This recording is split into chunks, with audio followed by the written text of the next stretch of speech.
Você já parou para pensar por que China, Japão e dezenas de outros países colocam bilhões de dólares em algo que, na prática, é um pedaço de papel dizendo "prometo te pagar depois"? Não parece arriscado? Agora imagine esse cenário. Você empresta uma quantia absurda de dinheiro para alguém que vive gastando mais do que ganha, que acumula dívidas ano após ano sem dar sinais de mudança. E mesmo assim você continua emprestando. Por quê? Essa é a relação do mundo com os Estados Unidos. E aqui está a pergunta que vai guiar essa jornada. Será que essa confiança ainda faz sentido? Ou estamos prestes a ver esse castelo ruir? Quando falamos de dívida americana, estamos falando de algo que parece simples, mas carrega o peso de décadas de história, confiança, interesses geopolíticos e, acima de tudo, medo. Medo de não estar dentro do jogo. Tudo começa com um instrumento chamado Título do Tesouro Americano, ou Treasury Securities. Pode soar técnico, mas pense assim. É o equivalente moderno de uma nota promissória. O governo dos Estados Unidos imprime um papel dizendo "me empresta agora que eu te pago depois", com um pouco a mais de volta. E o mundo compra. Mas por que alguém aceitaria isso? Porque os Estados Unidos, goste-se ou não, construíram uma reputação quase mítica de pagador confiável. Nunca deu calote, nunca perdeu o prazo. E mais do que isso, quem empresta para Washington está comprando algo ainda mais valioso que juros: estabilidade. Imagine um mundo em que os preços do petróleo, as transações internacionais e os cofres dos bancos centrais giram em torno de uma moeda só: o dólar. Não é apenas uma nota verde, é poder concentrado em papel. Hoje, mais de 60% das reservas internacionais dos bancos centrais são em dólares. O euro vem lá atrás. O yuan chinês, quase uma nota de rodapé. E é por isso que comprar dívida americana virou regra no jogo do poder internacional. Vamos fazer uma pausa aqui e pensar em algo. Se você fosse o dono de uma loja e seus clientes te pagassem exclusivamente em uma moeda que não é sua, você confiaria plenamente nesse sistema? Agora troque loja por economia nacional e cliente por Estados Unidos. Percebe a fragilidade? Mas mesmo assim, países continuam a comprar títulos americanos. Por quê? A primeira resposta é pragmática: segurança. Se você é um país como o Japão, a Coreia do Sul ou até mesmo o Brasil e precisa guardar dólares que recebe pelas exportações, precisa colocá-los em algum lugar. E deixar esse dinheiro parado no cofre não faz sentido. Então, ao invés disso, você investe em algo considerado tão seguro quanto guardar ouro: títulos do Tesouro Americano. E essa segurança não é uma metáfora.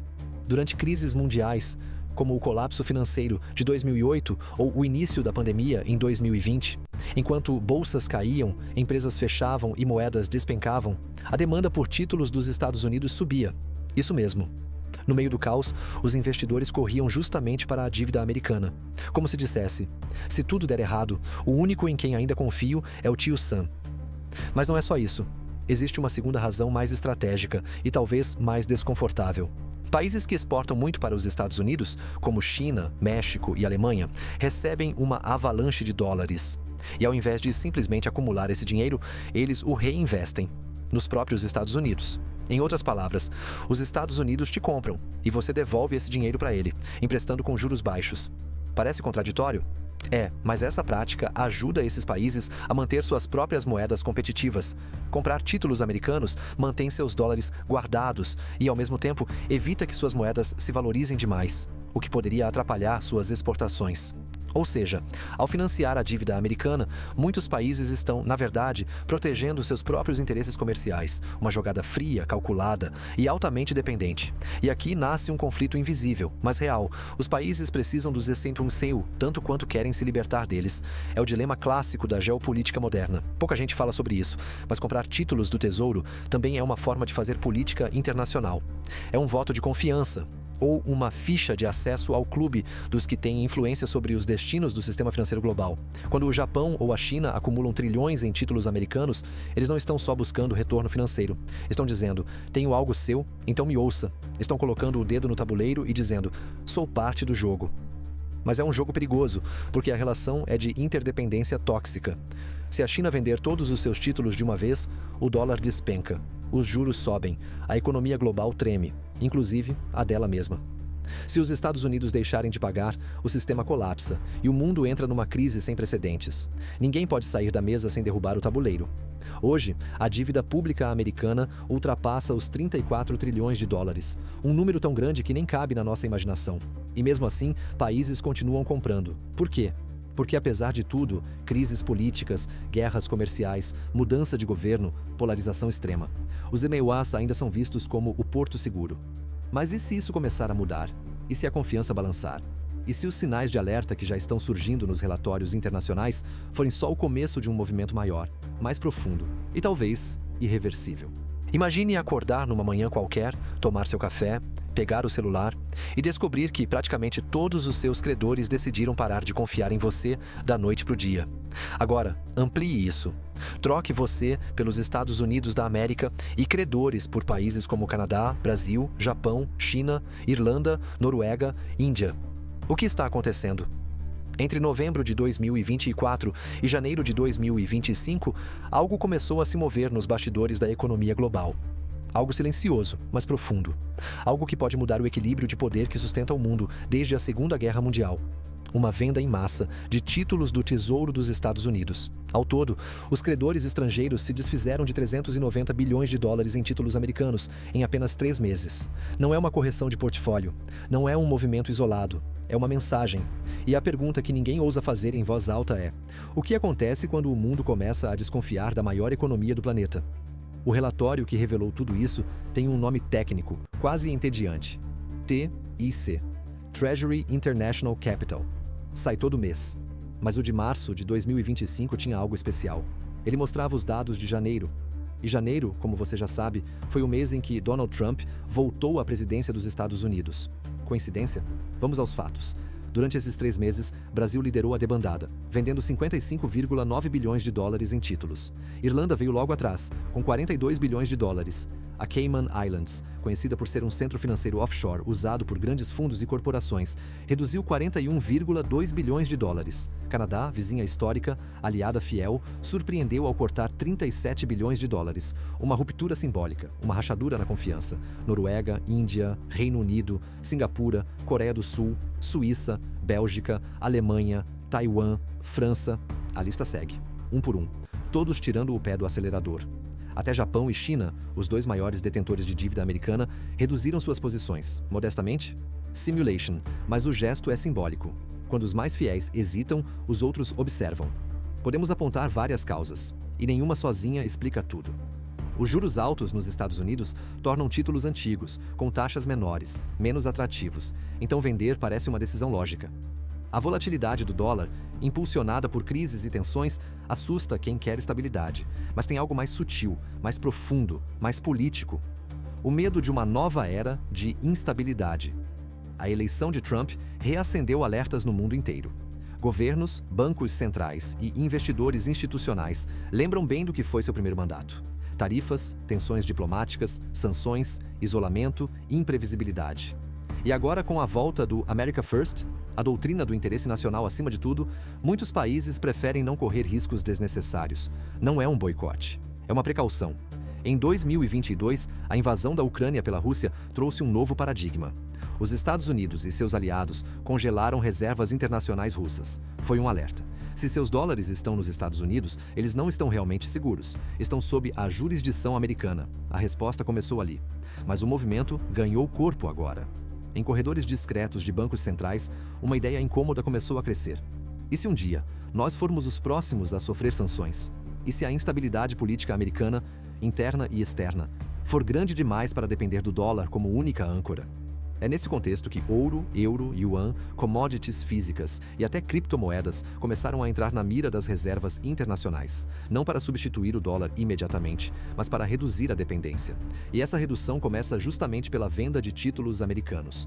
Quando países tão diferentes quanto Índia, Suíça, França, Taiwan e Bélgica fazem movimentos parecidos no mesmo trimestre, você sabe que algo maior está acontecendo.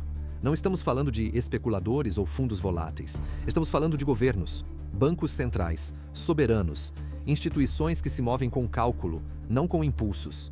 E quando essas instituições decidem vender 390 bilhões de dólares em títulos do governo americano em apenas 3 meses, o mercado ouve, o mundo observa e os efeitos começam a se espalhar. É como se a confiança silenciosa que sustentava o sistema estivesse sendo substituída por uma cautela barulhenta. Não é um colapso, não é o fim.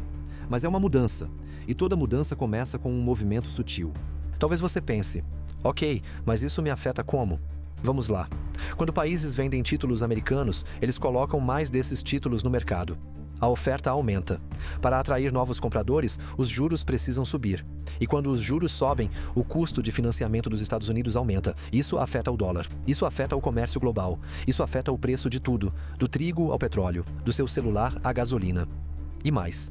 Quando o dólar oscila, países como o Brasil veem suas moedas desvalorizar, suas dívidas em dólar encarecer, seus mercados se agitar. No fim, uma decisão feita por um tecnocrata em um banco central do outro lado do planeta pode afetar o preço do pão que você compra de manhã.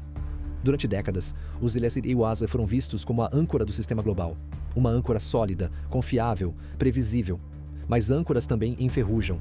E o que estamos vendo agora talvez seja o início do processo de corrosão. Pode levar anos, pode ser revertido, pode explodir de vez. Mas uma coisa é certa. O mundo não está mais confortável com a ideia de depender completamente da dívida americana. E agora que a primeira pedra foi lançada, a pergunta que ecoa nos bastidores de Washington, Pequim, Ottawa, Nova Delhi e Berlim é simples e poderosa. E é exatamente por isso que precisamos falar sobre isso. Você já se perguntou qual é o preço de uma promessa? A dívida americana é, no fundo, isso: uma promessa. Uma aposta de que os Estados Unidos continuarão sendo a locomotiva estável, confiável e dominante da economia global. Mas, ultimamente, manter essa promessa está ficando cada vez mais caro e o mundo está percebendo. Vamos aos números que ninguém quer encarar. A dívida pública dos Estados Unidos ultrapassou os 34 trilhões de dólares. E o que isso significa na prática? Significa que, para cada dólar que o governo americano arrecada, ele gasta muito mais. E a diferença? Ela é coberta com novos empréstimos, mais títulos emitidos, mais promessas de pagamento no futuro. Mas e quando o futuro começa a duvidar do presente? Os juros estão subindo. E com eles, o custo de manter essas promessas também. Em 2024, o governo americano gastou mais de 980 bilhões de dólares apenas com o pagamento de juros da dívida. Isso não é investimento em saúde, infraestrutura ou educação. É apenas o custo de continuar devendo. Mas por que os juros estão tão altos? A resposta começa com uma palavra: inflação. Nos últimos anos, a economia global passou por um ciclo inflacionário brutal. Efeitos da pandemia, gargalos logísticos, guerras, choque energético, políticas de estímulo. Tudo somado, os preços subiram. E o Banco Central dos Estados Unidos, o Federal Reserve, respondeu como sempre faz, subindo os juros para tentar conter a inflação. A taxa de juros básica americana passou de quase zero em 2021 para mais de 5% em 2024. Isso encarece os financiamentos, desacelera o consumo e, teoricamente, segura os preços. Mas há um efeito colateral. Toda a dívida pública emitida antes, com juros baixos, agora parece uma má ideia. Quem compraria um título antigo pagando 1,5% se pode comprar um novo pagando 5%? Você compraria um imóvel financiado a juros antigos se o mercado atual paga o dobro? Claro que não. Então, o que os investidores estão fazendo? Vendendo os títulos antigos. E isso derruba o preço dos papéis e força o governo americano a oferecer juros ainda maiores para atrair compradores. É um ciclo vicioso. E adivinha? Quanto mais alto o juro, maior o gasto com o serviço da dívida. E quanto maior o gasto com juros, mais o governo precisa emitir novos títulos. E quanto mais títulos ele emite, maior o risco percebido. E o mundo está assistindo isso acontecer, quase em tempo real. Mas será que é só uma questão de juros? A resposta é não. Existe um fator mais profundo, mais estrutural e muito mais difícil de resolver. O nome dele é déficit estrutural. O governo americano gasta cronicamente mais do que arrecada. Não por emergência, mas por hábito. Em 2023, o déficit federal ultrapassou os 1,7 trilhão de dólares. E esse número já está sendo projetado para crescer ainda mais em 2025. Mesmo em períodos de crescimento, o rombo fiscal persiste. Programas sociais, aposentadorias, saúde, defesa, cortes de impostos, subsídios, tudo empilhado sobre uma estrutura que não se equilibra. Imagine uma família que, mesmo recebendo aumentos salariais, continua gastando como se não houvesse amanhã. Até quando isso aguenta? Sabem que os Estados Unidos não têm um plano concreto de ajuste fiscal. Sabem que a polarização política impede reformas sérias. Sabem que qualquer tentativa de conter gastos vira batalha ideológica. E essa percepção vai se espalhando. Por isso, a venda de títulos não é apenas uma questão financeira. É um reflexo de algo mais profundo, a perda gradual da fé. Vamos quebrar o padrão por um momento. Respire fundo e imagine o seguinte cenário. Você é o gestor de um fundo soberano de um país como Noruega ou Singapura. Seu trabalho é proteger os ativos da nação para as próximas décadas. Seu povo confia em você para manter reservas sólidas. Você olha para o horizonte e vê o seguinte: uma dívida americana galopante, um governo dividido, incapaz de consenso, um presidente imprevisível, com histórico de guerras comerciais, um banco central pressionado politicamente, um mundo se afastando do dólar, pouco a pouco. E o mais curioso, mesmo que você confie, os sinais que chegam te obrigam a agir. O mercado já está precificando esse risco. A diferença entre o juro pago pelos Estados Unidos e o de outros países seguros, como a Alemanha, nunca foi tão grande. Isso se chama prêmio de risco. E quando ele sobe, é porque o mundo está pedindo algo em troca da confiança. Retorno maior. A confiança está mudando de preço. E talvez, pela primeira vez em décadas, os Estados Unidos estejam sentindo o que é ter que competir por ela. Durante anos, o país surfou no privilégio do dólar. Pagava juros baixos, atraía capital sem esforço, liderava as decisões econômicas globais. Mas agora, com o surgimento de alternativas, o yuan digital, o fortalecimento do euro, os acordos bilaterais entre países que excluem o dólar, o monopólio começa a rachar. E quando o monopólio racha, o mercado exige provas. Provas de que você ainda merece o trono. Será que o sistema político atual, tão fragmentado, consegue aprovar reformas fiscais sérias? Será que o Federal Reserve resistirá à pressão política e manterá sua independência? Será que o mundo vai continuar comprando dívida americana por fé? Ou vai começar a comprar apenas por juros? Essas perguntas ainda não têm resposta. Mas cada venda de título, cada taxa que sobe, cada país que se afasta, é um sinal de que o jogo está mudando. E se você está achando tudo isso muito distante do seu cotidiano, pense no seguinte: quando os ICNIUs pagam mais caro pelos seus empréstimos, eles buscam compensar em outras áreas, pressionam acordos comerciais, impõem sanções mais duras, apertam parcerias diplomáticas. Eles projetam poder econômico para garantir fôlego financeiro, e isso atinge você, no preço do combustível, no custo do financiamento, na oscilação do câmbio, no aumento do preço dos alimentos, na instabilidade do emprego em setores ligados à exportação. Você pode até não ver diretamente, mas sente. Todos nós sentimos. A economia global é um sistema circulatório. E quando o coração, os Estados Unidos, começa a bombear com dificuldade, todo o corpo sofre. Se esse conteúdo te fez enxergar o que está por trás das manchetes, se te trouxe perguntas que você não estava fazendo, ou se apenas despertou sua curiosidade sobre o mundo que gira enquanto você trabalha, estuda ou toma seu café, então te convido a ficar com a gente. Curta esse vídeo, se inscreva no canal e compartilhe com alguém que também merece enxergar o que está acontecendo por trás das cifras. Se você acha que guerra é só coisa de tanques, mísseis e soldados marchando, é porque ainda não entendeu o verdadeiro campo de batalha do século XXI. Hoje, a arma mais silenciosa e talvez mais letal chama-se dólar. Não explode, não deixa crateras, mas pode quebrar economias inteiras, colapsar bancos, congelar fortunas e isolar nações com um simples clique. E se o dólar é uma arma, os títulos do Tesouro Americano são suas balas. Nas últimas décadas, os Estados Unidos transformaram seu sistema financeiro em uma ferramenta de poder geopolítico. Quem tem acesso ao dólar tem acesso ao mundo. Quem perde esse acesso é como se deixasse de existir. E isso não é exagero. Basta lembrar o que aconteceu com o Irã. Após as sanções americanas, o país foi excluído do sistema SWIFT, que é a Society for Worldwide Interbank Financial Telecommunication, que significa Sociedade de Telecomunicações Financeiras Interbancárias Mundiais, que conecta os bancos globais. Resultado? Congelamento de bilhões em reservas internacionais, colapso do comércio, crise interna. Mais recentemente, em 2022, quando a Rússia invadiu a Ucrânia, os Estados Unidos e seus aliados congelaram mais de 300 bilhões de dólares em ativos do Banco Central Russo. Uma quantia brutal. Uma resposta sem precedentes. E aí vem a pergunta que está tirando o sono de líderes em Pequim, Nova Delhi, Brasília, Abu Dhabi, Istambul e além. E se um dia for a nossa vez? Sim, os Estados Unidos continuam sendo o epicentro do sistema. Mas o uso político da moeda está mudando as regras do jogo. Não se trata mais apenas de confiança financeira. Trata-se de soberania, de controle, de sobrevivência. Vamos ser francos. Quem controla a moeda global controla as decisões, o ritmo e até os erros do mundo. O dólar é usado em mais de 80% das transações globais, mesmo quando o negócio não envolve os Estados Unidos. Petróleo? Negociado em dólar. Matérias-primas? Dólar. Reservas cambiais? Mais de 60% em dólar. Isso significa que, para comprar e vender no mundo, um país precisa de dólar. E para ter dólares, precisa ou exportar muito, ou comprar títulos do Tesouro Americano. E aí está o paradoxo. Para participar do sistema, você precisa financiar quem o controla. É como se para entrar num jogo, você fosse obrigado a apostar na vitória do dono da mesa. Mas o que acontece quando o mundo começa a questionar esse modelo? A resposta começou a surgir nos bastidores da diplomacia global. A China lançou sua versão digital do Yuan e está usando-a para transações bilaterais com países aliados. A Rússia e a Índia assinaram acordos para transações em moedas locais, contornando o dólar.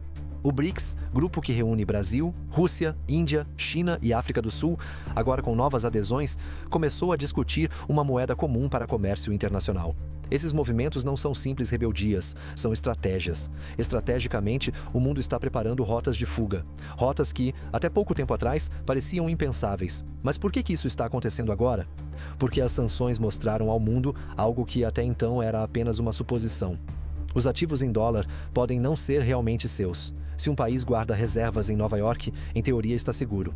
Na prática, está vulnerável a decisões políticas. Pode perder tudo, mesmo sem guerra, mesmo sem aviso. E essa noção, esse medo, se infiltrou nas reuniões dos bancos centrais. Começou a guiar políticas externas. Redesenhou prioridades, reacendeu a busca por alternativas e disparou o movimento que você viu na parte 2. A venda coordenada de títulos americanos por dezenas de países. Mas vamos quebrar o padrão por um instante. A Troika, formada pelo FMI, Banco Central Europeu e Comissão Europeia, impôs ao país uma política fiscal tão rígida que colapsou sua economia. Hospitais sem insumos, aposentadorias cortadas, jovens migrando em massa. Agora imagine isso acontecendo em escala global, não por causa de dívida interna, mas por causa de uma moeda externa que, de repente, deixa de estar disponível, por causa de um clique, de uma sanção, de uma decisão tomada do outro lado do oceano. Assustador? Pois é isso que dezenas de países estão tentando evitar agora. O mundo está tentando se blindar, não porque confia menos nos Estados Unidos, mas porque confia mais em si mesmo. Pela primeira vez em décadas, estamos vendo uma tentativa real de quebrar o monopólio financeiro americano. E os sinais são claros. A Arábia Saudita aceitando vender petróleo em yuan. A Nigéria abandonando o dólar em parte de seu comércio externo. O Irã criando acordos bilaterais com a China em moedas locais. A União Europeia reforçando o euro como moeda de referência energética. O que parecia impossível está acontecendo, lentamente, e isso nos leva a um ponto decisivo.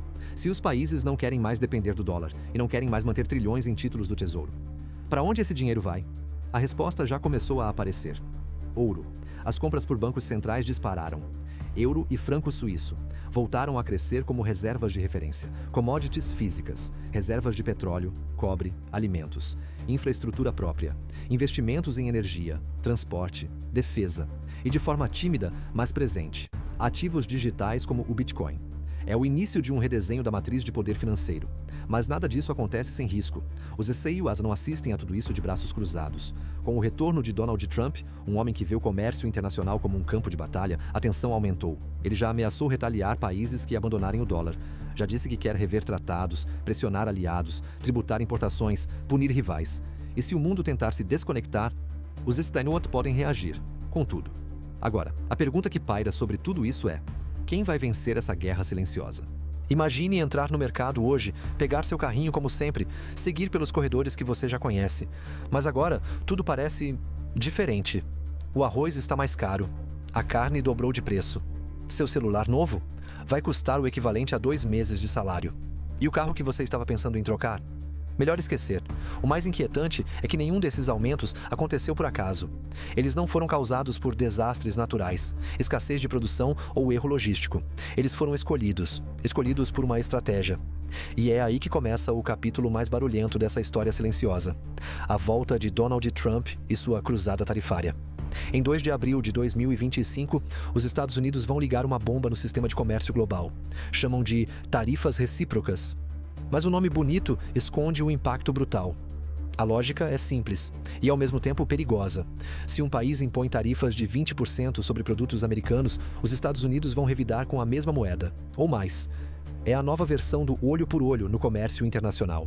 Mas o problema é que o comércio não é um duelo, é uma teia. E quando você puxa um fio, todos os outros se movem.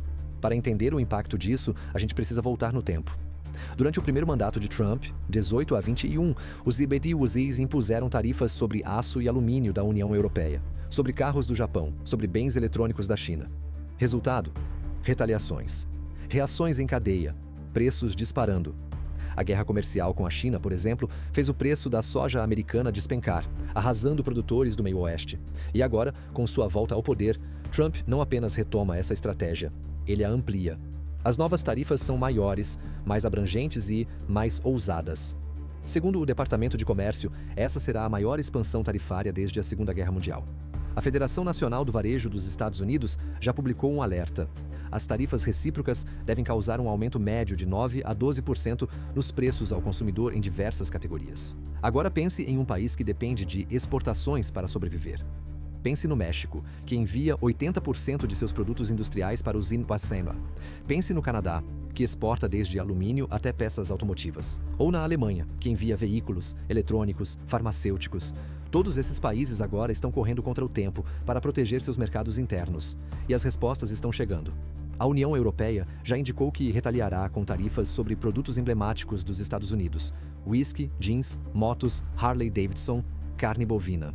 A China voltou a mirar na agricultura americana, reintroduzindo tarifas sobre soja, milho, porco, trigo e frutas. Todas saídas de estados-chave para eleições nos Estados Unidos.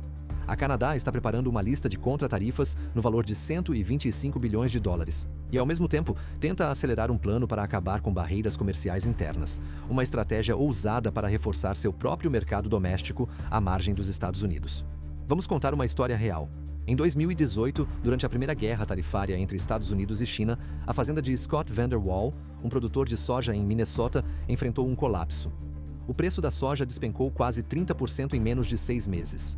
Scott perdeu acesso ao maior mercado comprador, a China, e viu sua colheita acumular nos silos. Recebeu um auxílio emergencial do governo americano, mas não bastou. Desligou tratores, demitiu ajudantes, ficou endividado até o pescoço. E ele era só um dos milhares. Com a nova rodada de tarifas, a história está prestes a se repetir. Só que agora, em proporções ainda maiores.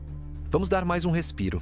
Até agora vimos a volta de tarifas maciças, retaliações globais em andamento, o impacto direto no preço dos bens e o risco de colapsos setoriais como agricultura e indústria automotiva.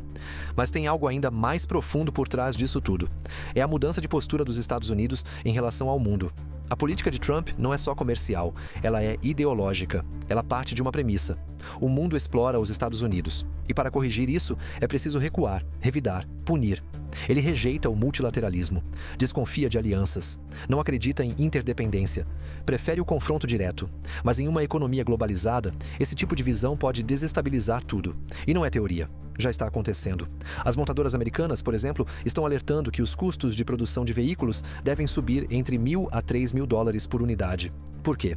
Porque até 50% das peças de um carro fabricado nos Estados Unidos vêm de fora. Motores do México, baterias da Coreia, semicondutores do Japão. Com as tarifas, tudo isso encarece. E o custo? Vai direto para você, consumidor. Na indústria alimentícia, a mesma coisa. Com fertilizantes, pesticidas, tratores e máquinas importadas ficando mais caros, o custo da produção agrícola dispara. E o preço no mercado também. O crescimento do PIB americano já desacelerou nos 2 primeiros trimestres de 2025. A Fed estima que as novas tarifas devem adicionar 0,6 ponto percentual à inflação anual e, ao mesmo tempo, reduzir o poder de compra das famílias em até 2,5%. Ou seja, menos consumo, mais pressão sobre os juros, menos crescimento. E ainda nem falamos do impacto internacional. Países exportadores, especialmente os emergentes, dependem do Xiaoxunenhua como mercado-chave. Quando esse mercado trava, os efeitos se espalham como dominó. O sul global começa a sofrer, exportações caem, moedas se desvalorizam, dívidas em dólar ficam mais caras, investimentos evaporam, e esse ciclo de instabilidade econômica e social pode gerar ondas migratórias, convulsões políticas e até conflitos regionais. A nova guerra comercial pode parecer só uma disputa entre grandes potências, mas ela afeta as estruturas de países inteiros. E o elo mais fraco sempre arrebenta primeiro. E se o mundo estivesse sendo reconfigurado enquanto você dorme? Sem tiros, sem invasões, sem tanques cruzando fronteiras, mas com reuniões discretas, tratados secretos, moedas alternativas, rotas comerciais desviadas. É assim que as potências estão redesenhando o planeta. E ninguém está esperando permissão. Desde que os Estados Unidos reacenderam a política de tarifas, abandonaram acordos multilaterais e passaram a usar o dólar como ferramenta de punição geopolítica, o restante do mundo começou a construir caminhos paralelos. Silenciosamente, determinadamente e com pressa. Essa não é apenas uma reação ao protecionismo americano. É uma resposta ao medo. Ao medo de ficarem vulneráveis a decisões que não controlam. Ao medo de depender de um sistema que agora pune, em vez de proteger. Nos últimos meses, o que parecia impossível passou a ser considerado. O que era apenas discurso virou ação. Veja o que está acontecendo. A China e os Emirados Árabes já estão negociando petróleo em yuan. O Brasil fechou acordos com a Argentina para usar moedas locais no comércio bilateral. A Índia pagou importações russas com rúpias, ignorando sanções. O BRICS, agora com Egito, Etiópia, Irã, Argentina e Emirados entre os novos membros, lançou um comitê de estudos para criar uma moeda comum para comércio internacional. Esses movimentos ainda são pequenos no volume, mas enormes no simbolismo, porque cada contrato assinado sem dólar é uma rachadura no pilar central da ordem mundial. Por décadas, os Estados Unidos ditaram as regras, criaram o FMI, o Banco Mundial, a OMC, definiram padrões, estabeleceram o dólar como o cimento da globalização. Agora, esses alicerces estão sendo reavaliados, não por revolta, mas por cautela estratégica.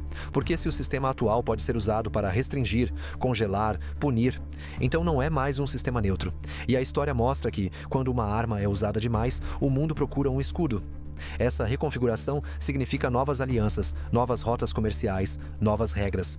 Enquanto os Estados Unidos erguem barreiras, a China constrói pontes. Enquanto Washington fala em America First, Pequim fala em destino compartilhado da humanidade. Retórica? Talvez, mas as obras são reais. Os trilhões de dólares investidos também. E cada país que aceita esse investimento entra, voluntária ou involuntariamente, em uma nova zona de influência. O mesmo vale para a União Europeia, que diante da instabilidade americana está reforçando sua autonomia estratégica, criando cadeias produtivas internas, substituindo fornecedores sensíveis, diversificando fontes energéticas. A pandemia já havia mostrado os riscos de depender demais de um único país. A guerra na Ucrânia reforçou isso. E agora, a nova postura dos Estados Unidos confirmou a urgência de agir. Vamos trazer isso para um exemplo concreto.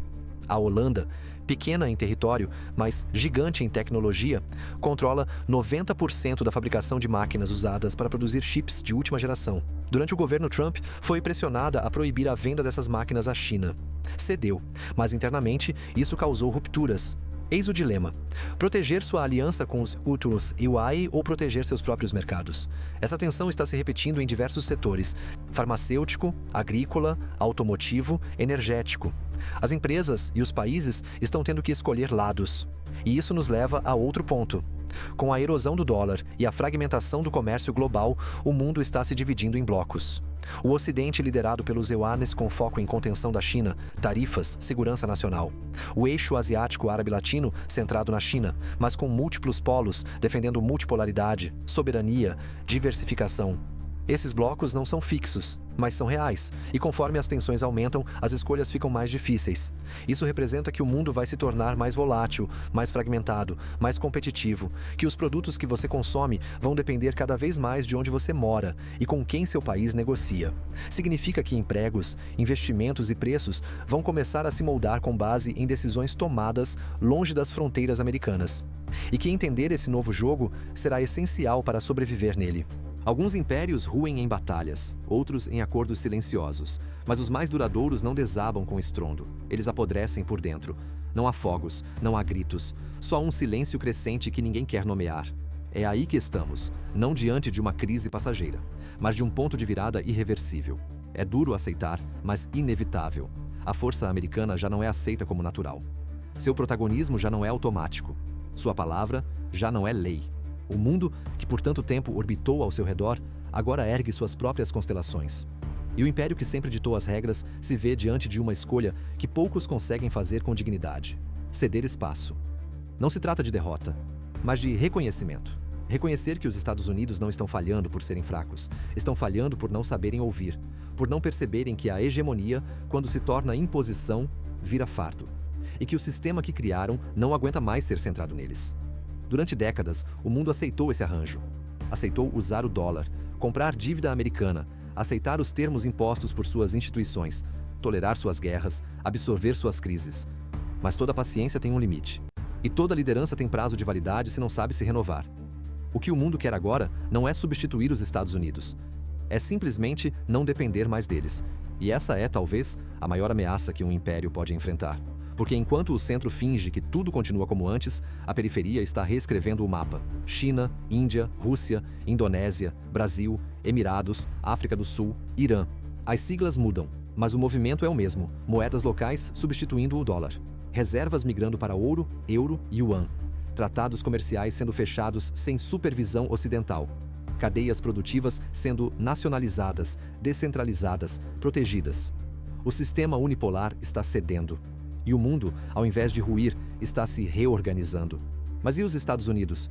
Como vão reagir diante disso? Com humildade, com adaptação ou com hostilidade? É aqui que o destino se bifurca. As últimas ações, tarifas, sanções, ameaças, isolamentos, não indicam flexibilidade. Indicam uma tentativa desesperada de manter o que já não se sustenta. Mas a história é implacável. Nenhuma hegemonia sobrevive à arrogância. E se os Estados Unidos não aceitarem que o mundo mudou, o mundo seguirá sem eles não por raiva, mas por necessidade. Chegamos ao fim da era da ilusão. A ilusão de que um único país pode arbitrar os caminhos do planeta. A ilusão de que a moeda é uma verdade eterna. A ilusão de que o império, por existir, será sempre respeitado. Você faz o mais importante, compreende. Porque entender é o primeiro ato de liberdade. É sair da zona de conforto da alienação. É deixar de ser espectador passivo do próprio tempo. E mais do que isso, você compartilha. Você espalha o que aprendeu. Você provoca. Você questiona. Você incomoda quem ainda prefere não ver. Por isso eu te peço agora, não como criador de conteúdo, mas como alguém que acredita no poder da consciência coletiva. Curta este vídeo, se ele abriu qualquer janela na sua mente.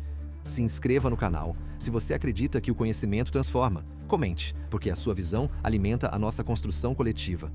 E compartilhe com quem precisa sair do looping do superficial. Muito obrigada por caminhar até aqui. Nos vemos no próximo vídeo. E até lá, lembre-se, o mundo é redesenhado por quem escolhe não olhar para baixo, mas sim para além.